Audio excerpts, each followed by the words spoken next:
Hello friends and viewers, GS motor ಅಲ್ಲಿ ಸ್ವಾಗತ. GS motor E-Lite ಮಾಡಲ್ 43,000 ಅಲ್ಲಿ 1 ವರ್ಷ battery motor controller warranty, 1 charge ಅಲ್ಲಿ 60 ಕಿಲೋಮೀಟರ್ ಮೈಲೇಜ್ ಕೊಡುತ್ತೆ. ಫ್ರಂಟ್ ಅಲ್ಲಿ 12 ಇಂಚ್ ವೀಲ್ ಮತ್ತೆ ಟ್ಯೂಬ್ಲೆಸ್ ಟೈರ್, ಬ್ಯಾಕ್ ಅಲ್ಲಿ 10 inch hub motor, tubeless tyre. ಮತ್ತೆ ಇದರಲ್ಲಿ ಫ್ಯೂಚರ್ಸ್ ತುಂಬಾ ಸಖತ್ತು ಕೊಟ್ಟಿದ್ದಾರೆ. Reverse gear option, cruise control, 3 speed mode option, anti theft alarm, ಸುಮಾರು ತರಹದ ಫ್ಯೂಚರ್ಸ್ ಇದರಲ್ಲಿ ಸಿಗುತ್ತೆ.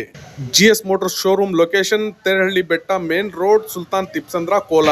E-Lite ಮಾಡಲ್ ಅಲ್ಲಿ ಸುಮಾರು ಕಲರ್ ನಮ್ಮ ಹತ್ರ ಅವೈಲೇಬಲ್ ಇದೆ. ನೆಕ್ಸ್ಟ್ ಮಾಡಲ್ ಮ್ಯಾಕ್ಸ್ ಪ್ರೋ ಅಲ್ಲಿ ಸುಮಾರು ಕಲರ್ಸ್ ನಮ್ಮ ಹತ್ರ ಅವೈಲೇಬಲ್ ಇದೆ. ಮ್ಯಾಕ್ಸ್ ಪ್ರೋ ಮುಂಚೆ 68,000 ಅಲ್ಲಿ ಸಿಗ್ತಾ ಇತ್ತು. ಇವಾಗ ಆಫರ್ ಪ್ರೈಸ್ ಅಲ್ಲಿ 63,000 ಓನ್ಲಿ ಇರುತ್ತೆ. ಇದು ಡಿಸೆಂಬರ್ ವರೆಗೂ ಆಫರ್ ಇರುತ್ತೆ. ಆಮೇಲೆ ಈ ಪ್ರೈಸ್ ಸಿಗೋದಿಲ್ಲ. ಇದ್ರದ್ದು mileage 70 to 80 kilometre. E-Lite model price ಮುಂಚೆ 45,000 ಅಲ್ಲಿ ಸಿಗ್ತಾ ಇತ್ತು. ಇವಾಗ ಆಫರ್ ಅಲ್ಲಿ 43,000 ಗೆ ಸಿಗ್ತಾ ಇದೆ. ವಿಡಿಯೋ ಇಷ್ಟ ಆಗಿದ್ರೆ ವಿಡಿಯೋನ ಲೈಕ್ ಮಾಡಿ, ಚಾನಲ್ ನ ಸಬ್ಸ್ಕ್ರೈಬ್ ಮಾಡ್ಕೊಳ್ಳಿ. ನೆಕ್ಸ್ಟ್ ವಿಡಿಯೋ ಅಲ್ಲಿ ಸಿಗೋಣ. ಓಕೆ ಫ್ರೆಂಡ್ಸ್, ಬಾಯ್.